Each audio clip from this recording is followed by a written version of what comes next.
What in the world is she doing? If you've been to court recently, you know what she's doing.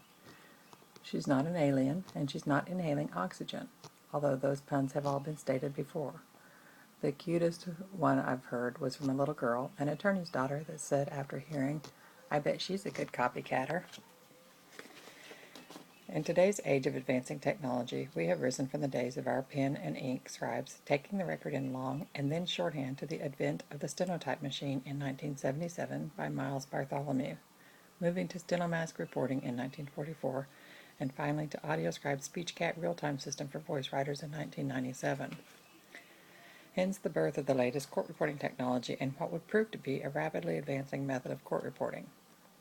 According to NVRA.org, the voice writing method was even adopted by the military as it was more accurate than the manual systems and they could train reporters in a relatively short time as opposed to years. The masked voice writer is dictating every scene, gesture, nod, and utterance of the pertinent parties in the courtroom. He or she is repeating the colloquy of multiple parties at dictation speeds up to 250 words per minute, and sometimes faster, while always identifying the speaker and sometimes even dictating punctuation.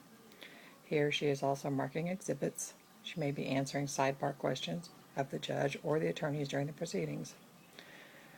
Her voice, while inaudible to the courtroom, is then translated and formatted by her software into text and drops down onto her laptop screen in front of her. She can then read back testimony from her laptop screen. She can edit her transcript during lulls in the proceedings. She can produce an RTF, an ASCII, or a dirty disk, an unedited version of the transcript at the end of the proceedings. She can tag team with another reporter and produce daily, real-time transcripts in high-profile proceedings. She can also close caption live TV programming. The software can interface with attorneys' litigation software support.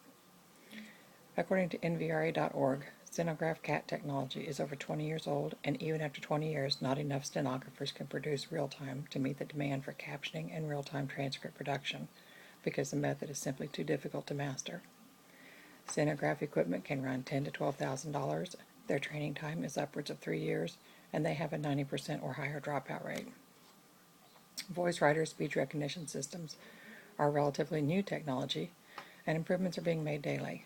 Voice writers' equipment can run $3,000 to $4,000. Their training time is approximately 9 months, and their dropout rate is 10% or less. So the next time you watch court TV or you walk into a courtroom and see that person with the mask to her face, you'll know what the purpose of the mask is, and you'll have an idea of what she's doing behind that mask. Thank you.